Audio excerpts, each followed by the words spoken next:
1000 दिन हैं, 1000 डेज, उसकी भी बहुत ही एक इम्पोर्टेंस, महत्वता रहती है। आप सबसे पूछना चाहूँगी,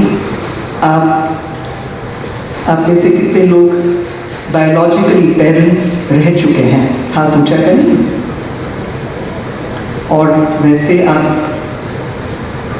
शिक्षण के साथ जुड़े हुए हैं, शिक्षा के साथ जुड़े हुए हैं, तो आप स्कूल्स में तो बच्चों के साथ जुड़े ही हैं, या जिस भी व्यवसाय में बच्चों के साथ कनेक्टेड हैं, और एक पेरेंट जिस तरह से बच्चों के साथ पेश आता है, वैसे आप में से कितने लोगों का रोज़ाना डीलिंग बच्चे या बच्चों के साथ होता है?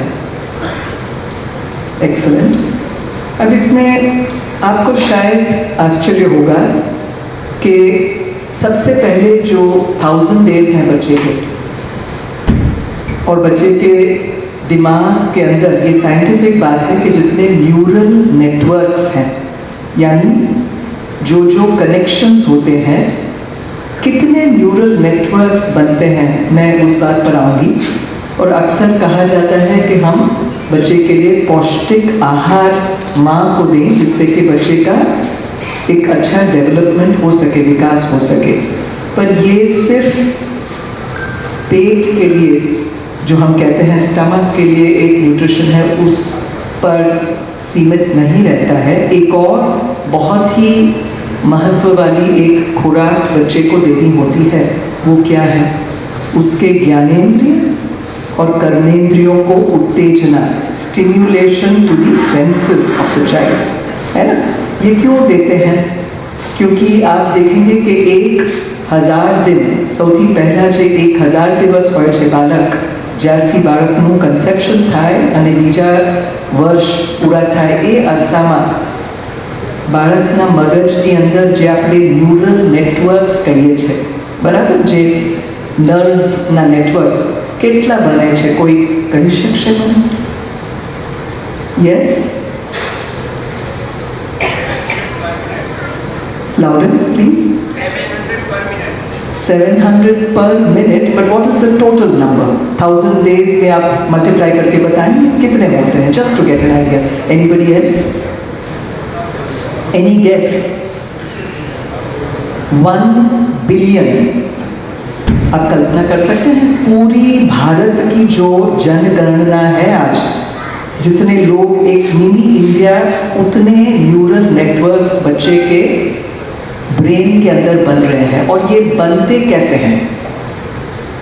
इसको कैसे आप उत्तेजना दे सकते हैं और अच्छे से बन सके, इसके लिए क्या कर सकते हैं? बेसिकली स्टिमुलस, अलग अलग उसको, अगर उसके ज्ञानेंद्रिय यानी कि अच्छे अलग अलग प्रकार के श्राव्य साउंड्स अगर बच्चे को सुनाया जाए, अलग अलग प्रकार के स्मेल, माँ खुद अलग अलग स्मेल्स अगर लेंगे, दृश्य, अलग अलग कलर्स, इंटेंसिटी, कोई चीज़ थोड़ी बहुत ही ब्राइट हो, कोई लाइट हो, इसी तरह से टच, स्पर्श, टेक्सचर, कोई चीज़ बिल्कुल स्मूथ हो, सॉफ्ट हो, पानी जैसा हो, कोई चीज़ एकदम कठिन हो, रेती जैसा टेक्सचर हो। तो ये सब जो चीज़ें हैं, टेस्ट, भले बच्चे को हम नहीं कहते हैं कि कोई एक्सटर्नल फूड दे, जहाँ तक 6 महीने का एक्सक्लूसिव स्तनपान, ब्रेस्ट फीडिंग की भी बात कहते हैं, जिससे कि इन्फेंट मोर्टेलिटी, बच्चे का सेहत अच्छा रहे। लेकिन आप में से अक्सर हम लोगों को कभी जब बहुत थके हुए होते हैं तो हमें मन करता है कि मैं कुछ खाऊं, जिसे हम लोग अक्सर कहते हैं, उसके लिए एक शब्द है कंफर्ट फूड। लगता है कि मैं कुछ खिचड़ी खाऊं या ऐसी कोई चीज़ खाऊं, इसे खा के बहुत मज़ा आया, लगता है, अनुभव किया है आपने? वो क्यों होता है? तो इसका डायरेक्ट एक कनेक्शन है। आपकी माँ ने, जब वो आपको सगर्भा अवस्था में थी और आप पल रहे थे माँ के साथ, माँ के अंदर, तब जो उन्होंने खाया होगा, ये चीज़ें आपके ब्रेन के अंदर कोडिफाई हो चुकी हैं। इसीलिए आपको तुरंत एक रेजोनेंस होता है। एक चीज़ ऐसी है जो आज बड़े होने के बाद भी कई स्मेल्स, आप कहीं भी होंगे, किसी गांव कहीं जाएंगे, कुछ एक स्मेल लगता है कि ये बहुत ही जाना पहचाना स्मेल है, कहीं दूर से अंदर से आपको लगता है ये चीज़ मुझे खाने का मन कर रहा है। तो इस तरह से ये 1000 डेज जो है, मैं इसलिए आ रही हूँ कि शिक्षा नीति में हर एक चीज़ का बहुत एक मुख्यत्व है, उसकी एक इम्पोर्टेंस है। और इसमें प्री नेटल एजुकेशन से लेके अभी तक हम बात करते थे, पहले सिर्फ स्कूल एजुकेशन, हायर एजुकेशन की बात होती थी, फिर साक्षरता अनुसाक्षरता की भी बात पहले हुआ करती थी, लेकिन अभी इस नए शिक्षा नीति में पहली बार लाइफ लॉन्ग लर्निंग। और आज आपने एक इसके पहले एक सत्र में एक बात ये भी किसी ने पूछा था, I think Dhruv was responding to it, उन्होंने एक शब्द कहा लर्निंग, अनलर्निंग एंड रीलर्निंग। तो अब आज के इस समय में, इस जमाने में आप देखेंगे तो लोग एक करियर, एक कारकिर्दी को पकड़ के 20 साल तक नहीं रहते हैं, क्योंकि things are changing very rapidly. तो शायद एक लाइफ टाइम में 20 साल 30 साल में लोग शायद 20 जॉब्स नहीं चेंज करेंगे, पर कहा जाता है कि 20 क्या चेंज करेंगे, 20 जितने करियर्स चेंज करेंगे, है ना। मतलब और इसमें इतनी ही संभावनाएं, पॉसिबिलिटीज खुल गई हैं जितनी की स्पेशलाइजेशन। एक हमारे एक जान पहचान के एक व्यक्ति हैं जो बहुत ही अच्छे वेटनरी डॉक्टर, सवेरे ये भी बात काफ़ी शिक्षकों ने पूछा क्या करना चाहिए, चॉइसेस, एक्सपोजर, दीपक तेरैया जी ने भी कहा था एक्सपोजर, गुलाब जामुन का एक उदाहरण देते हुए ने कहा कि सब करें। तो उसमें जैसे आज अगर किसी को प्राणियों से प्रेम है, अक्सर ऐसे बच्चे होते हैं जो एनिमल लवर्स होते हैं। एक ऐसे मित्र हम जानते हैं जिन्होंने हॉर्सेस, घोड़ों पर काम न केवल एक उत्कृष्ट वेटरनरियन के तौर पर किया है, पर जो रेस में चलते हैं ऐसे घोड़ों के शूज, यानी कि उसके जूते जिस एक सटीकता के साथ, जिस प्रिसिशन के साथ बनाई जाती है, उसके ऊपर उन्होंने मास्टर्स डिग्री किया है कॉर्नेल यूनिवर्सिटी में।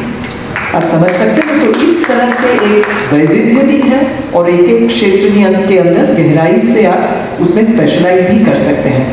तो coming back to 2002, end of 2002, शिक्षा में जब कमिश्नर एजुकेशन के तौर पर मुझे काम सौंपा गया, तब मुझे एक चीज़ याद है कि हमारे जो इंस्पेक्टर्स जाते थे स्कूल्स में, उनसे जब बात की कि आप स्कूल में जाके कौन कौन से पैरामीटर्स, क्या क्या मापदंड आप देखते हैं, किस चीज़ का आप एक परीक्षण करते हैं, तो कहा गया डेड स्टॉक रजिस्टर, ऑडिट के बुक्स वगैरह वगैरह। लेकिन हमने देखा जी कि जो क्लासरूम के अंदर जो ट्रांजैक्शंस होते हैं, क्लासरूम के अंदर जो आज सवेरे बहुत बात हुई कि बच्चों को किस तरह से एक फ्रीडम देनी चाहिए।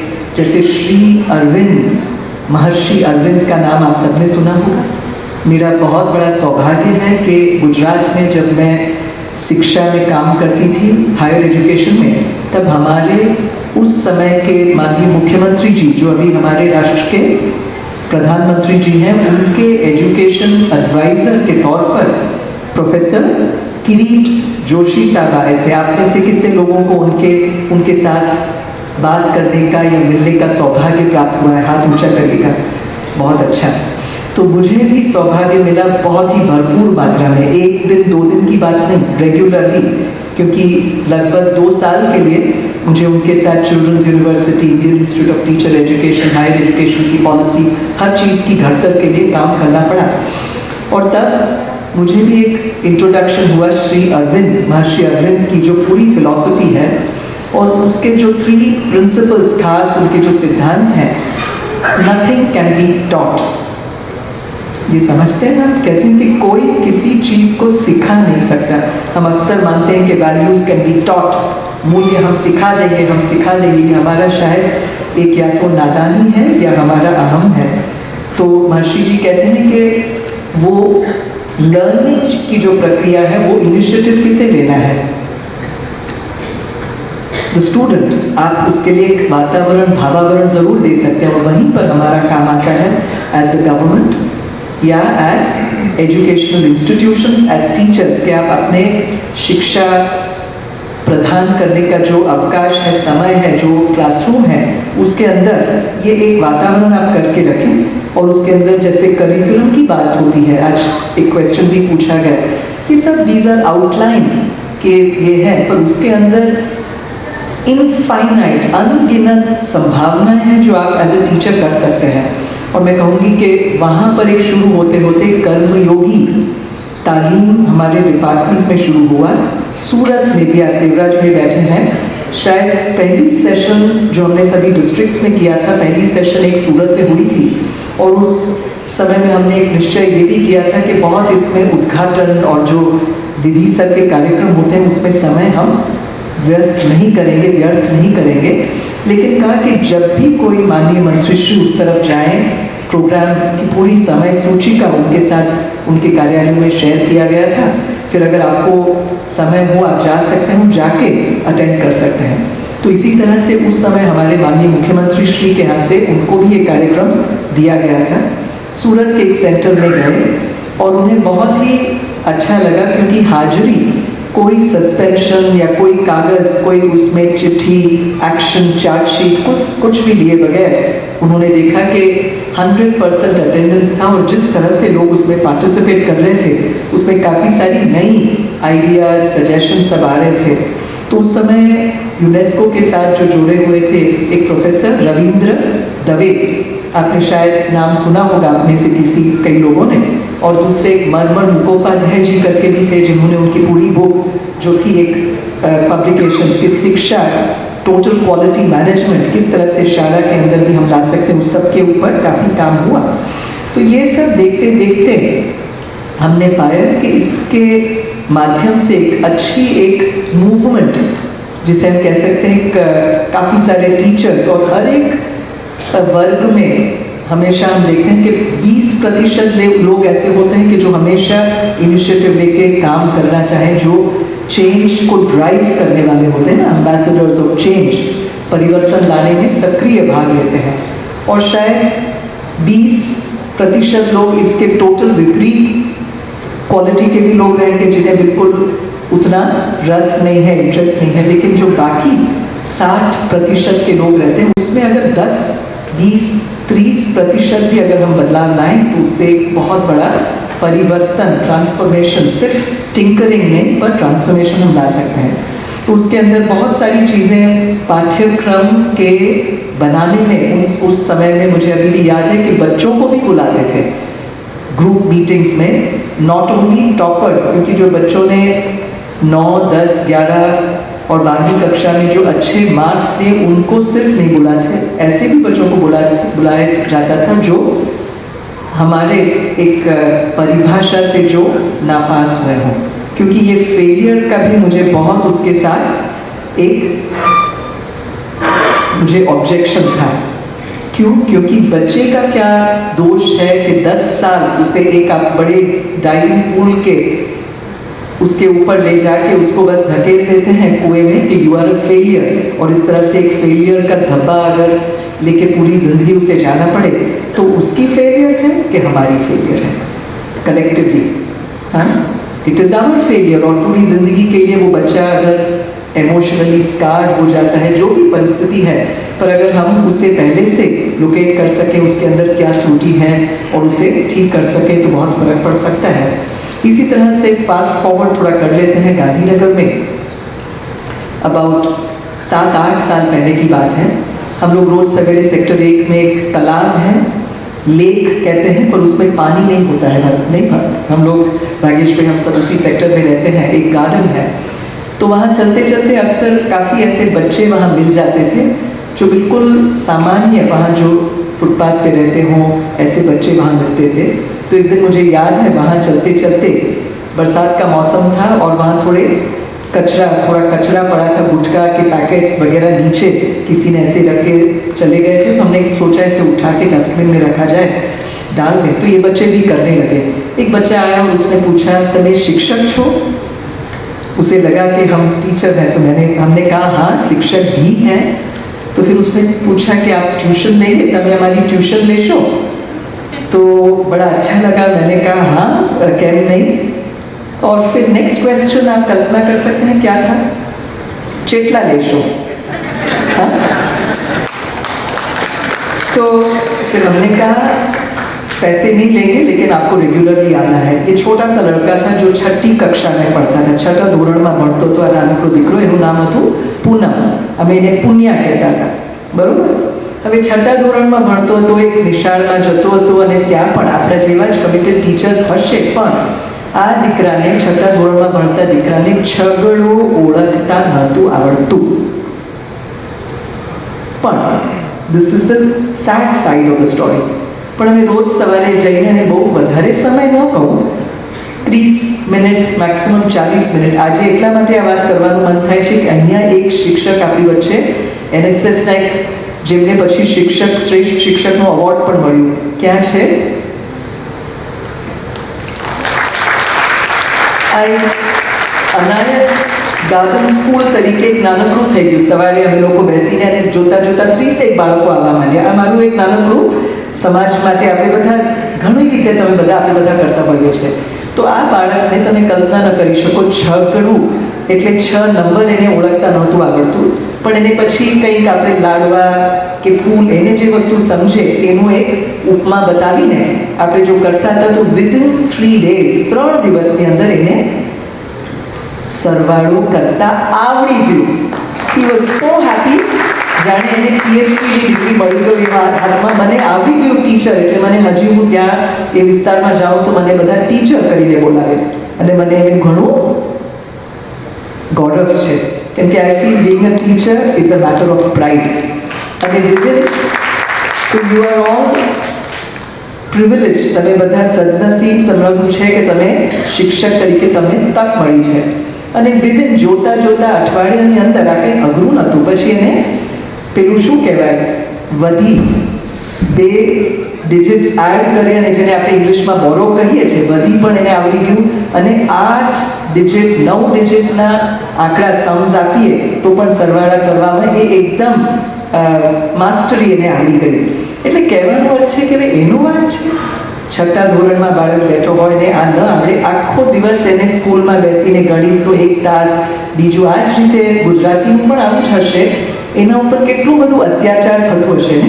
તમને આખો દિવસ આવા એક સરસ વાતાવરણમાં બેસાડીને અમે બધા બોલ કરીએ તો પણ કોઈક વખત ઊંઘ આવી જતી હોય છે કે નહીં, કંટાળો આવતો હોય છે.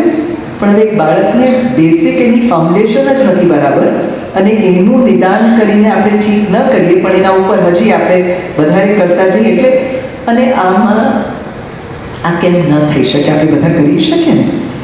એન્ડ આજે એટલું જ મારે કહેવું છે કે સરકારની જે નીતિઓ છે, ઓફકોર્સ કમિશનર તરીકે કામ કરતી વખતે મેં જોયું કે ઘણા બધા સ્કૂલ્સના ઓડિટ પેરાસ બાકી હતા, ઘણું બધું પેન્ડિંગ હતું. પછી અમે 2 ડ્રાઇવ્સ, ઝુંબેશ શરૂ કર્યા કે આપણે સ્કૂલ્સમાં જઈને બધું જે નાનું મોટું હોય ઠીક કરી શકાય, લેટ અસ કમ્પ્લીટ ઇટ.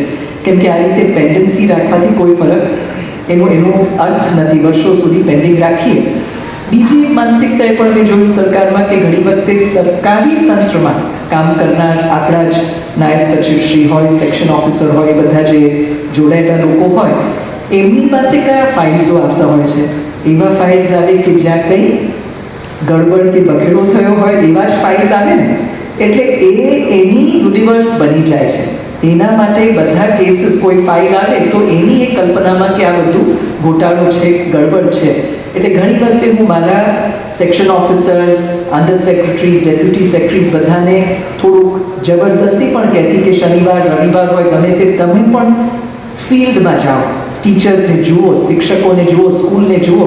અને ત્યારે કન્યા કેળવણી અભિયાન ચાલતું હતું, ગુણોત્સવ ચાલતું હતું. એ વાત સાચી છે કે સપોઝ મારા ભાગે 5 શાળાઓ જોવાનું આવ્યું હોય, કદાચ પહેલી શાળામાં ઠીક બધું હોય, બીજી શાળામાં આપણને લાગે કેટલું આ કંઈ બરાબર નથી, અને એકદમ પેટમાં પણ you feel sick in the stomach કે આટલું બધું સેલરીઝ પણ છે, બધું છે, છતાં અને જગ્યા છે, સરસ અવકાશ છે આપણા સ્કૂલ્સમાં, કેમ નથી થતું. પણ પછી એ જ દિવસે ત્રીજી શાળામાં જોઈએ તો બધું એને, પણ ત્યાં ટીચર અને આખી ટીમની એક અદ્ભુત કામ કરવાની એક શૈલી, એક રીત અને દિલથી એના લીધે જોયું હોય કે આ શાળામાં અદ્ભુત કામ થયું હોય. તો એનો અર્થ શું આપણે તારવીએ કે નીતિ જે હોય તે નીતિ ચેન્જ કરવા માટે ઘણી વખતે આપણને એમ થાય કે આ વસ્તુ પૂછે છે, આ નથી બરાબર.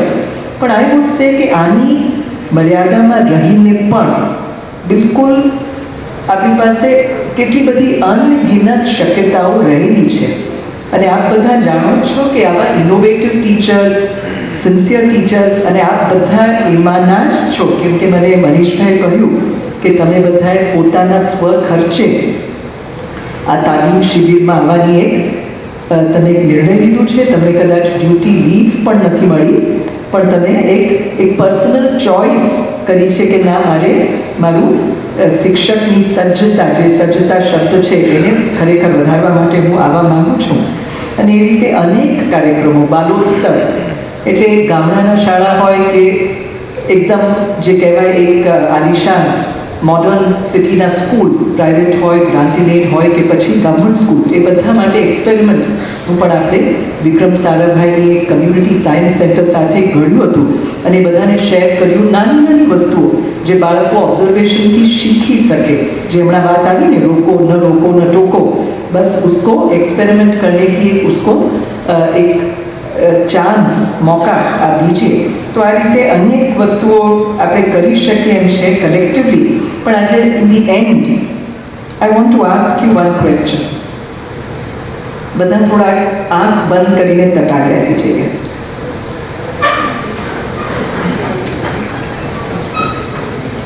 આપણામાંથી કેટલા લોકો શિક્ષક એટલા માટે બન્યા, આંખો બંધ કરી લઈએ બધા?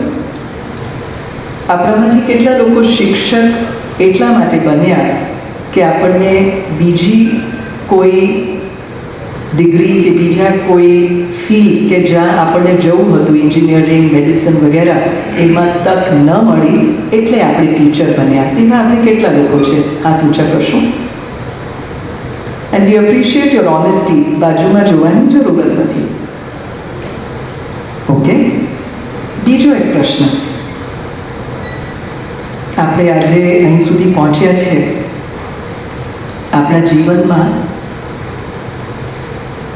છેક કિન્ડરગાર્ટન કે પછી એના પણ પહેલાંથી માંડીને સ્નાતક, અનુસ્નાતક સુધી અનેક શિક્ષકો, પ્રાચાર્યો, આચાર્યો બધાને આપણે મળ્યા હશે. એ બધાએ આપણને આપણું ઘડતર કર્યું છે, નર્ચરન્સ કર્યું છે. देयर आर मैनी टीचर्स, बहुत ऐसे शिक्षक हैं, आचार्य, जिन्होंने हमें, जो आज हम बने हैं, ये बनने में उन सब का एक योगदान तो रहा होगा. पर आप आंख बंद करके कोई एक ऐसे शिक्षक, शिक्षिका आपके आंखों के सामने आती हैं जिन्होंने आपको वास्तव में बनाया है और आज आप उनको बड़े ग्रैटिट्यूड के साथ, आनंद के साथ उनको थैंक्स कहना चाहते हैं? अगर एक भी ऐसा व्यक्ति हो तो हाथ ऊंचा करिए. That's a Kodak moment, huh? Picture लेवा जेवुं छे. Now the next question. छेल्लो प्रश्न. આજથી 10 વર્ષ, 20 વર્ષ, 30 વર્ષ પછી આ જ રીતે જ્યારે તાલીમ થતી હશે કોઈ પણ બાબતમાં, ટીચર્સ, ડોક્ટર્સ, એન્જિનિયર્સ, અને કોઈ પૂછે કે તમે સ્કૂલમાં હતા, કોલેજમાં હતા ત્યારે એવા એક ટીચર તમારા આંખો સમક્ષ આવે છે કે જેમણે તમને પ્રેરણા આપી, હૂંફ આપી અને કંઈક એવું આપ્યું જેના લીધે તમને ખૂબ પ્રેરણા મળીને તમે આજે બની ગયા અને તમે ત્યાં છો, એવું ગમશે તમને? કેટલા લોકોને ગમશે? Excellent, thank you. So from the side of government, આ જેટલું પણ ઇન્ફ્રાસ્ટ્રક્ચર છે, રેગ્યુલેશન, કેવી રીતે અમલ કરવાનો, સેલરીઝની પણ વાત આજે થઈ. હું એક ઇન્ફોર્મેશન શેર કરવા માગું છું છેલ્લે કે એક પરચેસિંગ પાવર પેરિટી કરીને કોન્સેપ્ટ હોય છે ઇકોનોમિક્સમાં, સાંભળ્યું છે તમે? પીપીપી એટલે એનો અર્થ છે કે તમે રૂપિયાને ડોલર સાથે માત્ર કન્વર્શન રેટથી નહીં, પણ માનો કે જે વસ્તુ આટલા ડોલર્સ ખરીદી શકે, કઈ વસ્તુ આટલા રૂપિયામાં ખરીદી શકે, એના ઉપરથી એની એક સરખામણી થાય. એને પરચેસિંગ પાવર પેરિટી કહીએ છીએ, બરાબર? એટલે ખરીદી શકવાની એક એના આધાર પર બંનેની તુલના થતી હોય છે. એના આધારે એક બહુ જ બોસ્ટન યુનિવર્સિટીના એક બહુ જ મોટા એક પ્રોફેસર છે, એમને અને આપણા જ ઇન્ડિયાના પણ એક પ્રતાપ ભાનુ મહેતા કરીને સેન્ટર ફોર પોલિસી રિસર્ચ એ લોકોએ કર્યું હતું.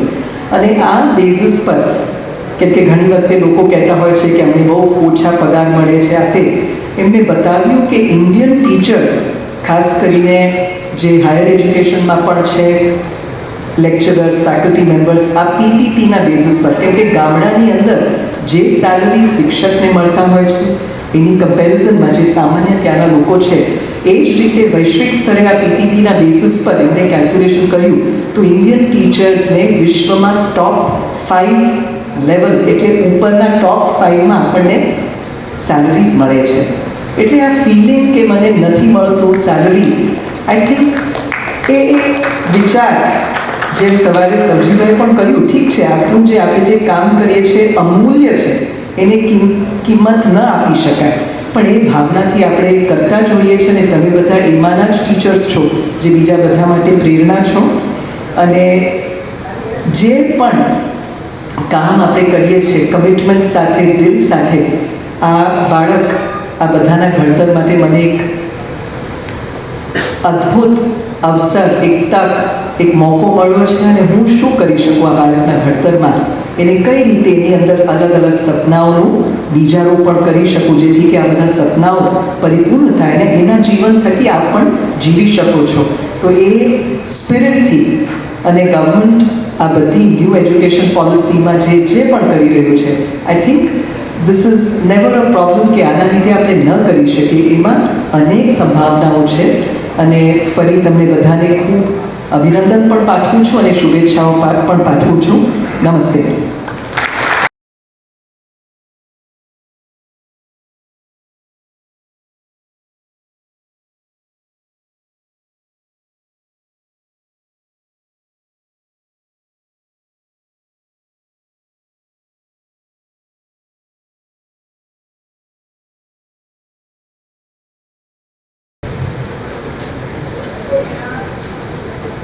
नमस्कार और प्रणाम। सबसे पहले मैं आभार प्रकट करती हूँ हमारे समर्थ टीम का, जिन्होंने हमें ये प्लेटफॉर्म दिया। और आई थिंक मेरे लिए बहुत ही सौभाग्य की बात है कि मैं जयंती मैम और सर के साथ स्टेज शेयर कर रही हूँ और मेरे कलीग साथ में हैं औरो यूनिवर्सिटी से सुनील सागर जी। जो हम इतना प्रोग्राम पहले दिन से, कल से ये पूरा आयोजन जो भी हमने शुरू किया, new education policy, national education policy पे हम बात कर रहे हैं। तो मैं एक टीचर हूँ, मैं ये नहीं बोलूँगी मैं एक सामान्य साधारण टीचर हूँ, क्योंकि टीचर कभी साधारण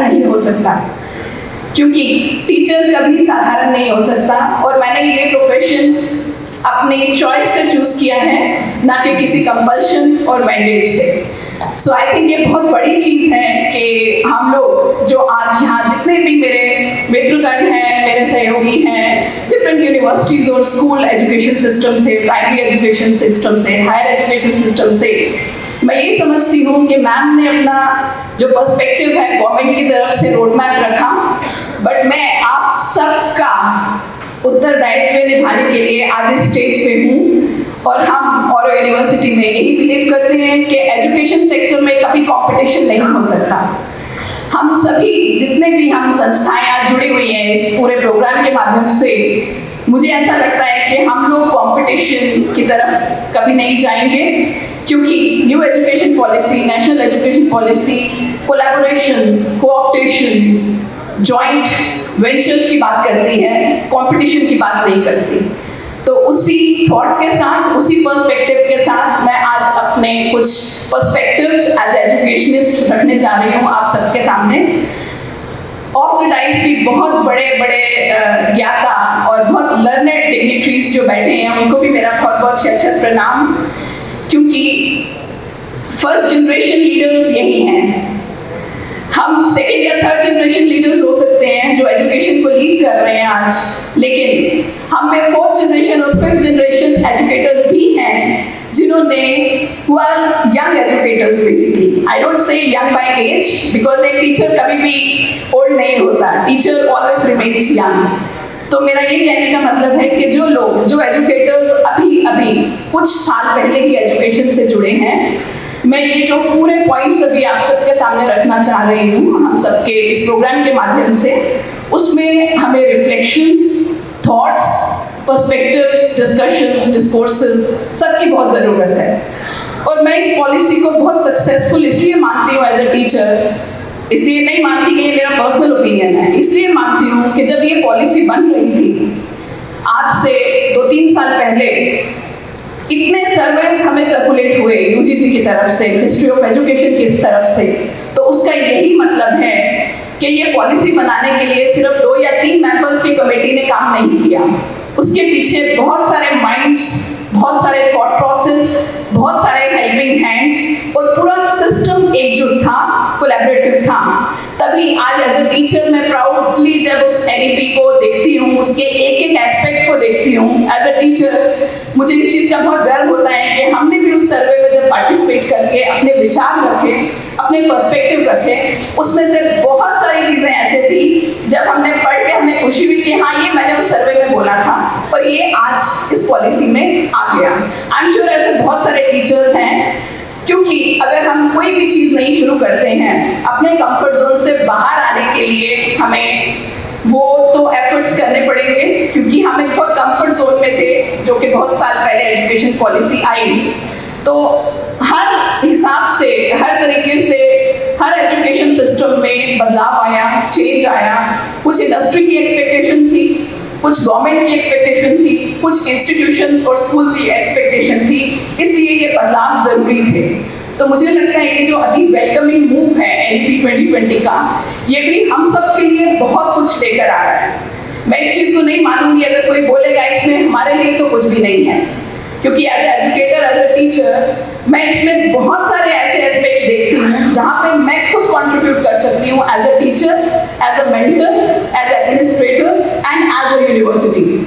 सो इन्हीं चीज़ों को ध्यान में रखते हुए मैंने कुछ पॉइंट्स नोट डाउन किए हैं जो कि मैं आपका भी उसमें रिफ्लेक्शन चाहूँगी, जब क्वेश्चंस के माध्यम से भी हम आपसे भी जुड़ेंगे, आपकी भी सोच समझेंगे, और जहाँ पे मैं इनको गैप्स नहीं बोलूँगी, क्योंकि मैम ने रोड मैप रखा गवर्नमेंट के लिए, पर मैं रोड मैप रख रही हूँ, एक ब्लूप्रिंट रख रही हूँ हम एजुकेटर्स के लिए, हम टीचर्स के लिए। तो मेरी यही अनुरोध है, मेरी यही रिक्वेस्ट है कि आप लोग इन पॉइंट्स को सुने, समझें, और जहाँ पे आपको लगता है कि बदलाव की ज़रूरत है हमारी तरफ से एज एजुकेटर्स, क्योंकि जनरली हम यही सोचते हैं कि कोई चेंज आया है तो एक स्टेक होल्डर पे ही सारी रिस्पॉन्सिबिलिटी डाल दी जाए, वो कि गवर्नमेंट है।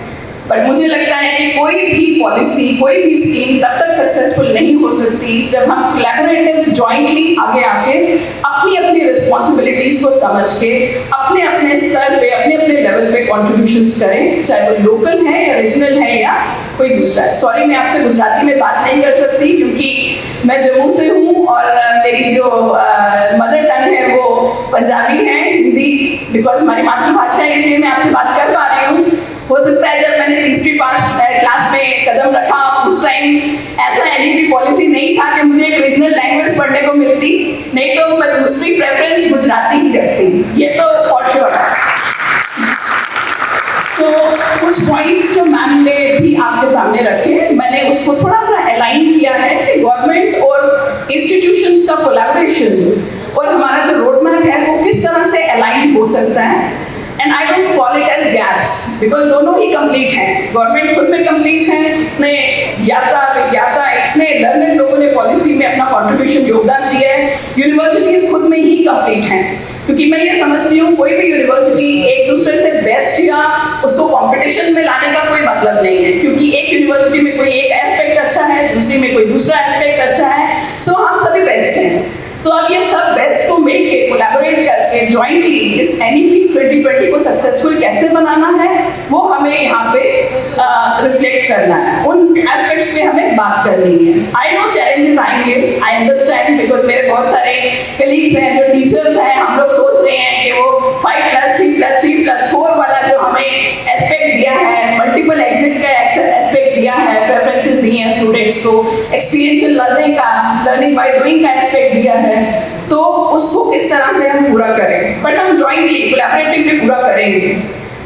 आई थिंक हमें ज़्यादा डिबेट इस पे करनी चाहिए। Government is one where they are doing their role, but I think अभी सबसे पहले गवर्नमेंट से भी पहले हमें ब्रिज जो बनाना है between university to university and university to schools. Do you agree with me? Please raise your hands if you agree to me. Yes. So right now even we are not inclined. Forget about the government as intervention. Even अभी हम लोग भी collaborative नहीं हैं with due honor. सो हमें आगे आना पड़ेगा, हमें कोलैबोरेट करना पड़ेगा, हमें जॉइंटली रिसोर्सेज को भी हमें साथ में यूज करना पड़ेगा, हमें कुछ कोर टीचिंग करना पड़ेगा, इनोवेशंस करनी पड़ेंगी, because I want to see Surat as innovation capital of the world. क्योंकि जो हमें गुजरात गवर्नमेंट ने student startup innovation policy scheme दी है, मुझे नहीं लगता उससे बेस्ट कोई स्कीम मैंने आज तक किसी और जगह सुनी है। मैं किसी स्टेट को कंपेयर नहीं कर सकती, क्योंकि मैं जहाँ से हूँ, मेरा बिलोंगिंगनेस, मेरा बर्थ वहीं से है, तो मेरे लिए वो जगह भी स्पेशल है। तो अगर जम्मू ने मुझे बर्थ दिया, तो सूरत ने मुझे विजन दिया, स्टाइल ऑफ लिविंग दिया, सो उसके लिए मैं बहुत आभार प्रकट करती हूँ। तो कुछ इंपॉर्टेंट रोड मैप्स मैं अपने जो मेरे कलीग्स हैं स्कूल के, यूनिवर्सिटीज के, उनको मैं देना चाहती हूँ, और हम इसको साथ में मिल के इस पर और डिबेट करेंगे, डेलिब्रेट करेंगे, क्योंकि एक सेशन के माध्यम से हम पूरा रोड मैप के आगे जो एक्शन टेकन या एक्शन टीम्स या क्वालिटी सर्कल टीम्स हम ऐसे अभी नहीं बना सकते, बट आप इस पर सोचिएगा जरूर। जो पहला एस्पेक्ट जो रोड मैप पे मुझे लगा कि गवर्नमेंट ने हमें इतनी ब्यूटीफुल स्कीम दे दी, but a quality check at institute level is very important. Quality check, I am sorry to say, it is not only about students, because जब क्वालिटी चेक की बात आती है तो हम एज अ टीचर अपने हाथ खड़े कर देते हैं कि बच्चे को IQ लेवल इतना कम है तो उसको क्या पढ़ाऊं। So that is a challenge. So one number is quality assurance and checks at internal level. Second is implementation at institute level is very important. NEP के we are not saying overnight हम NEP implement कर देंगे, just take the baby steps, just see कौन सी ऐसे strong dimensions हैं आपके infrastructure को ध्यान रखते हुए, आपकी टीम को ध्यान में रखते हुए, आपके इकोसिस्टम को ध्यान में रखते हुए, कि ऐसे कौन से strong aspects हैं आपके जिसको आप सबसे पहले implement कर सकते हैं। We are not saying to do it overnight, that's not possible, it's a slow and gradual process. FDP and MDP पे बहुत ज़्यादा काम करना पड़ेगा। फैकल्टी ट्रांसफॉर्मेशन प्रोग्राम, हम औरों में फैकल्टी ट्रांसफॉर्मेशन प्रोग्राम बोलते हैं, बिकॉज श्री अरबिंदो जी के सिद्धांत में हमारी यूनिवर्सिटी चल रही है, जहाँ पे हम mental, physical, vital and spiritual aspects की बात करते हैं। तो वहाँ पे हम FDP की बात नहीं करते, हम फैकल्टी ट्रांसफॉर्मेशन प्रोग्राम की बात करते हैं, it's a very regular feature.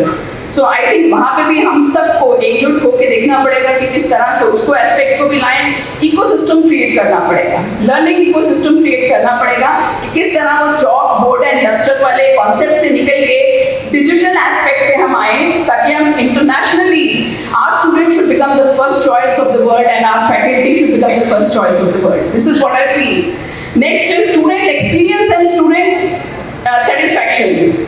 ये गवर्नमेंट नहीं करेगी, ये हमें करना पड़ेगा, this is our responsibility. Scheme आ गई, स्टूडेंट आपके पास आ रहा है, मेरे पास आ रहा है, उनके पास नहीं जा रहा है। हम एज ए यूनिवर्सिटी उनको केटर कर रहे हैं, डिफरेंट प्रोग्राम्स ऑफर कर रहे हैं, लर्निंग ऑफर कर रहे हैं, experiential learning, simulation based learning, live project learning offer कर रहे हैं, value based learning, life long learning offer कर रहे हैं। तो जब तक स्टूडेंट का एक्सपीरियंस हाई लेवल पे नहीं होगा, उनका एक्सपेक्टेशंस मीट नहीं होंगे, ऑब्वियसली वो हमारे लिए एक बहुत बड़ा एक अच्छा पॉइंट है, चैलेंज भी है और एक गुड पॉइंट भी है, because we are competent to do that, because we are teachers, we know how to mold everybody. So we have the art of molding children, we have the art of mentoring children, we have the art of counseling children.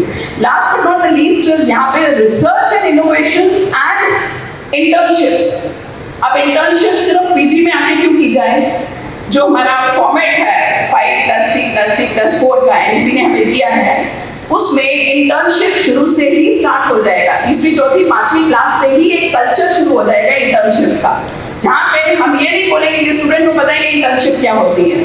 So I think internship पे भी हम सबको focus करना पड़ेगा कि industry से बच्चों को कैसे जोड़ें, सोशल प्रोजेक्ट से बच्चों को कैसे जोड़ें, इंक्यूबेटर से बच्चों को कैसे जोड़ें। I think all these aspects we can do. Last but not the least is industry connect. I think industry हमेशा ये हमें सुनने को मिलता है एज अ ब्लेम दैट जो पढ़ाया जाता है that is very different from when they apply in the industry. So let us fill up and think of that gap also, कि हम इंडस्ट्री को करिकुलम डेवलपमेंट में और गेस्ट लेक्चर्स में, डिस्टिंग्विश्ड लेक्चर्स में और पूरे एस्पेक्ट में as advisory boards of industry कैसे फ्रेम करें, not only at university level but at school level also. सबसे लास्ट पॉइंट बोल के मैं बंद करूंगी, बिकॉज टीचर के लिए बहुत मुश्किल है 10 मिनट में अपना लेक्चर खत्म करना। हम 2 आवर्स का लेक्चर लेते हैं, So I'll try to conclude this point, ma'am, because this is very important point. Community, बहुत ले लिया हमने as a student, as teacher, but now it is time to give back to society. And this is what I learned from Surat, because I have been to many places across the world, India, but I have never seen इतना भाव जो CSR का, social responsibility का, community outreach का जो मैंने यहाँ देखा है. I think this can become the best model of India in CSR and community reach. So with this, I think I've already shared my emotions, expressions and feelings as a teacher. But मैं फिर यही सब teachers को यही मैं प्रार्थना करूँगी, उनसे यही request करूँगी कि NEP 2020 डॉक्यूमेंट को डिटेल में समझिए, पढ़िए, परखिए और फिर don't enter into NEP with half knowledge. Get the clarity about each dimension. We are there to help you as university. If you are school, we are there to help you, and we'll also come to you to get your help in many dimensions. With this, thank you so much for listening.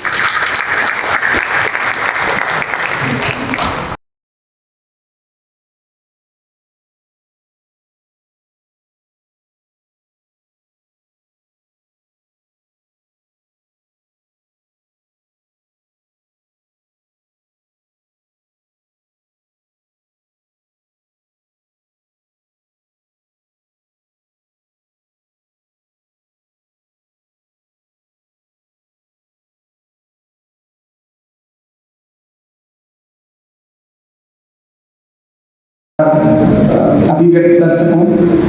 और दूसरी बात ये भी है कि ये अवसर जब मिल रहा है तो ma'am is on the stage and it's such A privilege, मैं आपको बता नहीं सकता। और सर भी हैं और यहाँ बहुत सारे महानुभाव और भी हैं। मुझे पता नहीं मैं कितना आपको बता पाऊँगा कुछ नई चीज़ें NEP 2020 के बारे में, लेकिन 2-4 चीज़ें जो मुझे लगता है कि फिर से बताना ज़रूरी है वो ये है कि NEP 2020 का कॉन्टेक्स्ट क्या है, संदर्भ क्या है। उसका संदर्भ जो है वो पूरा का पूरा श्रीमद् भगवद गीता से आता है। मुझे लगता है कि जब अर्जुन कहता है कि नष्टो मोह स्मृति लब्ध्वा, तो ये जो स्मृति लब्ध्वा की बात है वो NEP 2020 है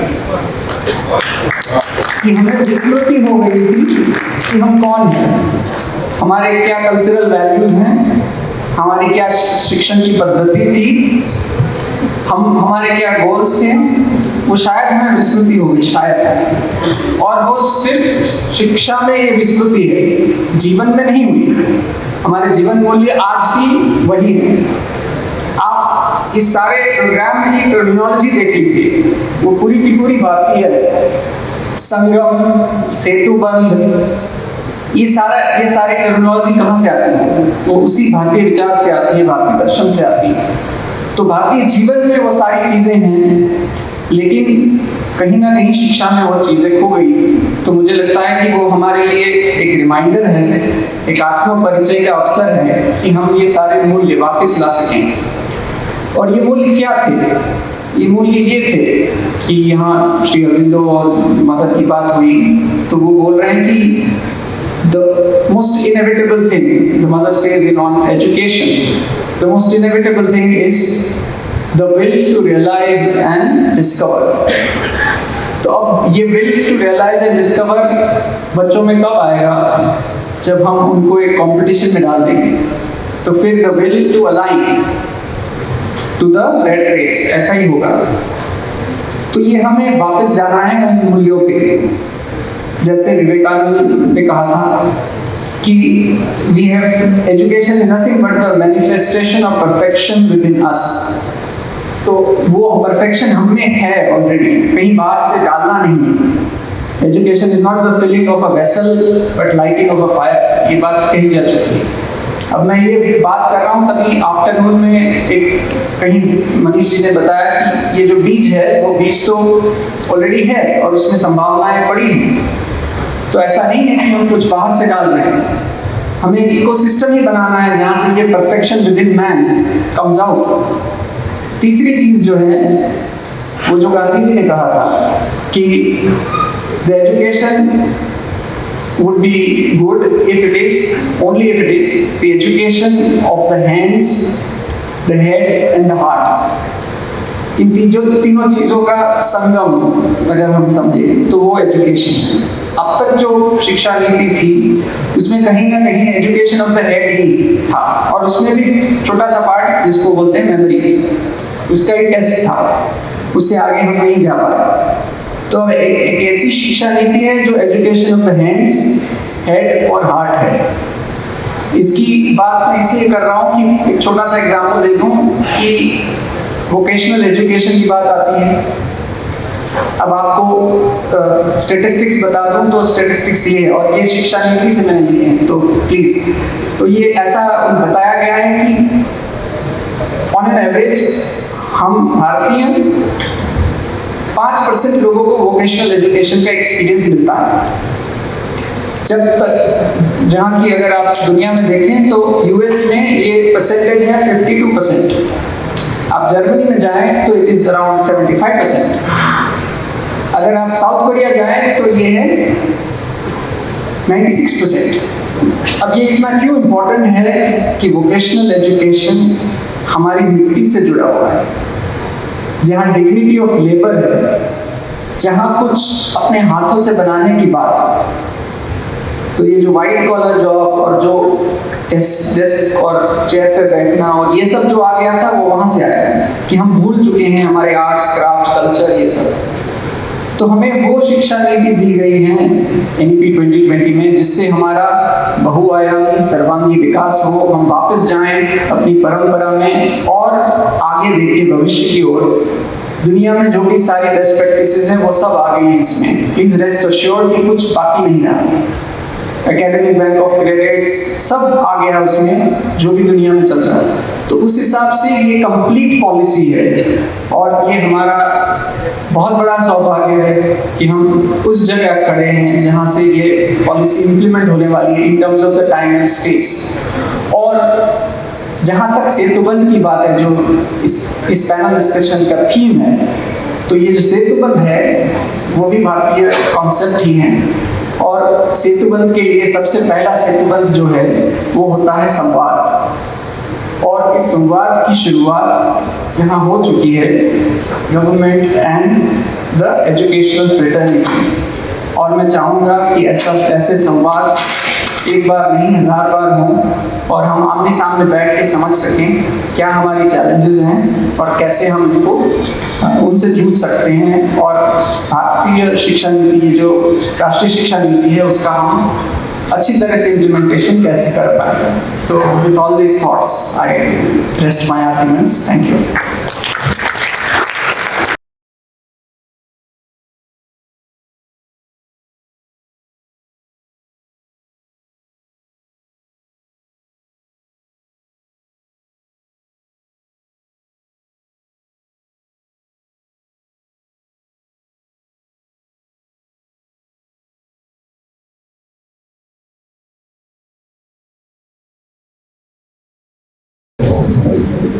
वागर्थाविव संपृक्तौ वागर्थ प्रतिपत्तये जगतः पितरौ वंदे पार्वती परमेश्वर।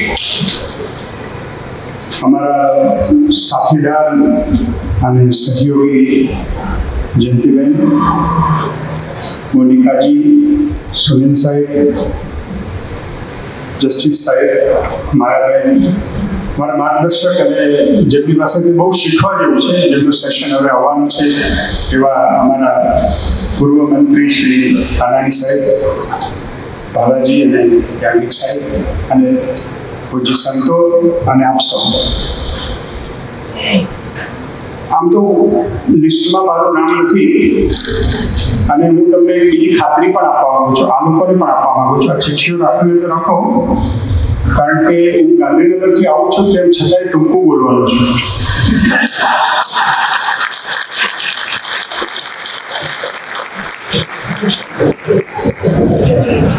અને મારી મેચ તો 2 દિવસ પછી છે, પણ મનીષજીએ કહ્યું કે આ તો ભાઈ તમારે આ કહેવું તો પડે, સહયોગ અને સમન્વય અને NEP 2020 આપણા બહુ મોટા હાસ્ય લેખક વિનોદ ભટ્ટ મારા બહુ ખાસ મિત્ર.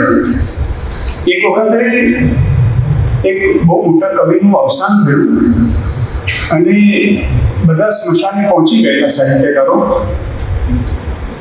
અને બધા રાહ જોતા કે વિનોદભાઈ હજી આવ્યા નથી, એટલે વિનોદભાઈને અમે પણ રાહ જોતા હતા. ત્યાં પણ સાહિત્યકારોએ બહુ એમની જૂથબંધી યાદ રાખા કરે, એટલે મને કે કેમ વિનોદભાઈ હજી આવ્યા નથી? મેં કીધું આવશે, થોડી વારમાં આવશે. ત્યાં વિનોદભાઈ આવે અમદાવાદના VSના સ્મશાનમાં. એ રિક્ષાવાળા સાથે કંઈ રજૂ કરતા હતા. એટલે હું દોડ્યો. મેં કીધું તમે અમદાવાદીઓને આ કંઈ સમજણ નથી પડતી, અહીંયા રિક્ષાવાળા સાથે રજૂ કરો છો, ચાલો જલ્દી, ત્યાં અંતિમ વિધિ શરૂ થઈ ગયો છે અને તમારી બધા રાહ જુએ છે. એટલે એના એવી રીતે ઉતાવળ નહીં કરો બરગેશભાઈ. મેં કીધું કેમ? એ કે તમને ખબર છે અમદાવાદમાં 1 લાખ રિક્ષાવાળા છે અને જે મને વિનોદ ભટ્ટને લઈને આવ્યો રિક્ષાઓ કેટલો બધો બુદ્ધિશાળી બને. મેં કીધું તમે આ બધી શું વાત કરો છો? રિક્ષાવાળો બુદ્ધિશાળી, આ બધું ટીવી લેવલ છે. મેં કીધું ચાલો કે ના એટલું ઉતાવળ નહીં કરો, હું તમને કહું આ રિક્ષાવાળો બહુ ઇન્ટેલિજન્ટ છે. બધું હશે પણ કંઈ વાંધો નહીં, ઇટ્સ ઓકે, ચાલો આપણે જઈએ. કે ના તમે મને પૂછો તો ખરા કેમ ઇન્ટરનલ હવે ગુજરાતી સુરતમાં શીખવાના છો? બાકી મેન્ટલમાં ગુજરાતી શીખવાની બહુ જોખમ છે સુરતમાં.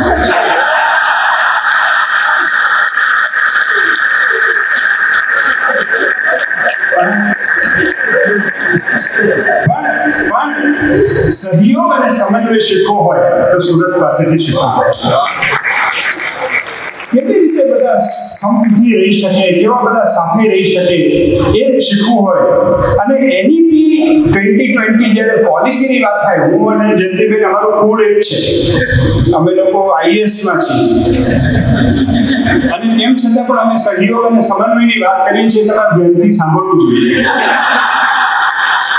એટલા માટે કે આખી બેને સરસ વાત કરી મોનિકાબેને કે આ NEPની ઘડતરમાં કેટલા બધા લોકોને પૂછ્યું, કેટલા બધા લોકોએ એમાં અભિપ્રાયો આપ્યા.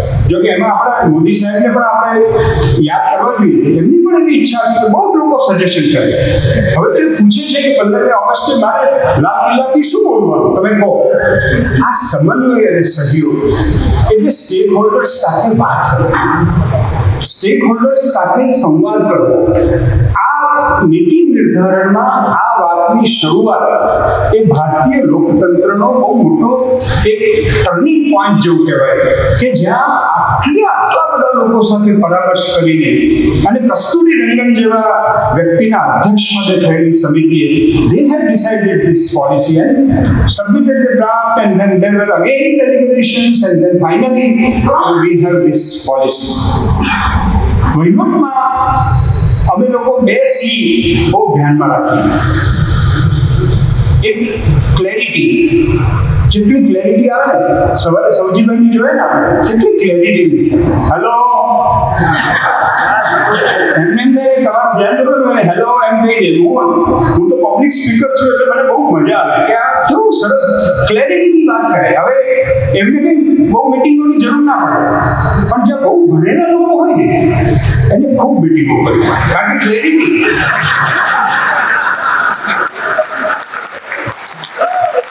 મારું એક પરસેપ્શન હોય, તમારું બીજું પરસેપ્શન હોય, ત્રીજાનું ત્રીજું પરસેપ્શન હોય, મારો ઈગો હોય, તમારો પણ ઈગો હોય, બધાના ઈગોને મેટ કરી અને કંઈક કન્સેન્સસ ઊભો કરવાનો હોય.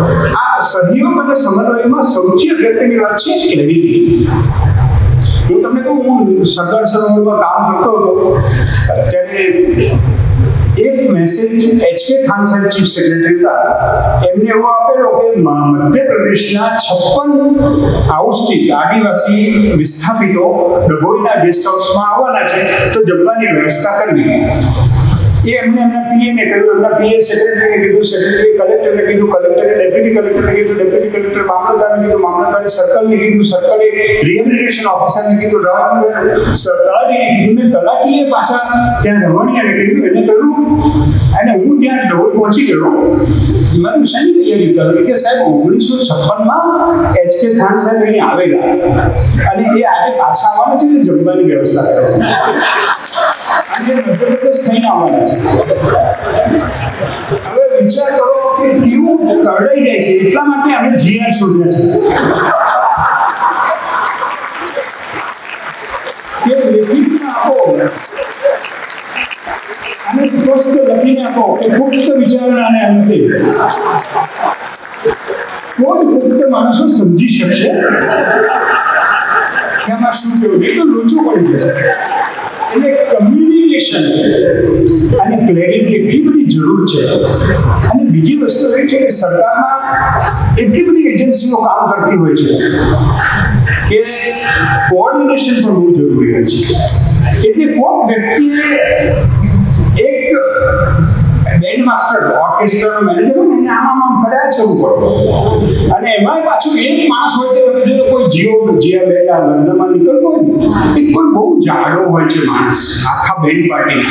એની પાસે બહુ મોટું પેલું ડ્યુગલ જેવું હોય છે. એને આખી બેન્ડ પાર્ટીમાં જે વાગતું હોય એની સાથે કઈ લેવા દેવાના આવે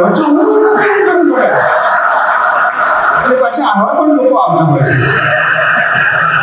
એટલે અમારે બધાએ તમને એમ લાગે કે આ સેલિબ્રિટીનું શું કામ હોય.